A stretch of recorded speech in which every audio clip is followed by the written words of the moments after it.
Prime Minister has ruled out holding a general election on the 2nd of May, following speculation that he could choose to hold the vote early. Well, meanwhile, MPs are getting another pay rise, bringing their salary to over £91,000 at a time where it's reported that MPs clock off earlier in a length of day. In the Commons, it's now hit a record low, the lowest in 25 years, actually. Yeah, absolutely. So, Richard Graham, he's going to talk to us. He's the Conservative MP for Gloucester. Good morning, Richard. Explain to me then why you as an MP are worth, or going to be worth, £91,346 a year. I've tried to make the argument that I'm worth anything.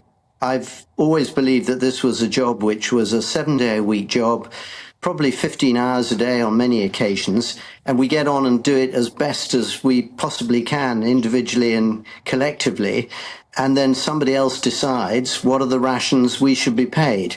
Many of us took a big sort of pay cut to come into politics. Some people are getting more money than they used to.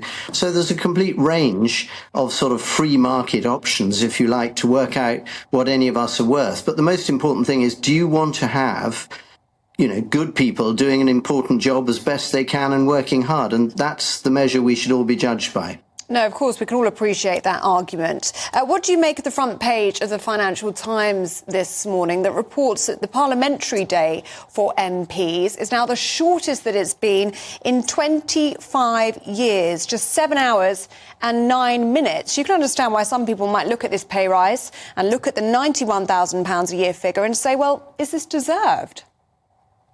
Yeah, the trouble is, of course, that what the FT is looking at is the number of hours that the Chamber of the House of Commons is actually operating, and that's their criterion.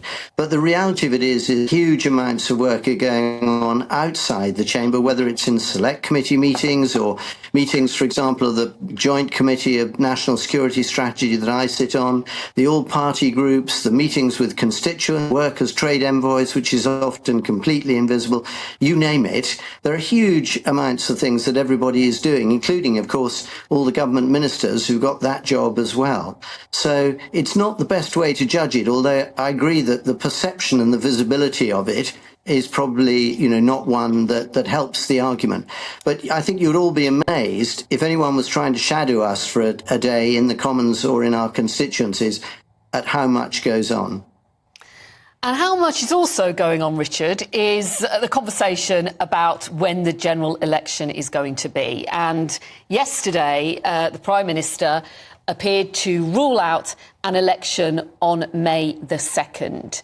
What's your take on this? Can you give us any insider knowledge at all? No election on May the 2nd, but could there maybe be a general election in June? I mean, the great thing about the question, when will the general election be, is that it can generate miles of media coverage and hours of discussion. But ultimately, the question is one that only the Prime Minister is in the position to answer.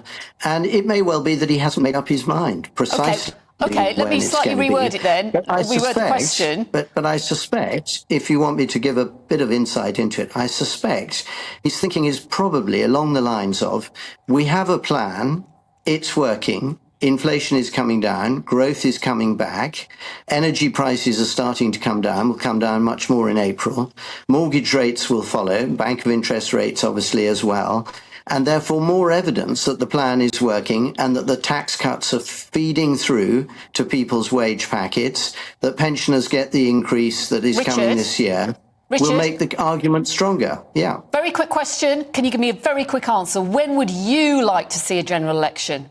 Give me a date. I'm relaxed. Whenever the Prime Minister chooses the date, I'm ready. Good answer. Okay. Richard Graham, thank you very much. Good to see you this morning.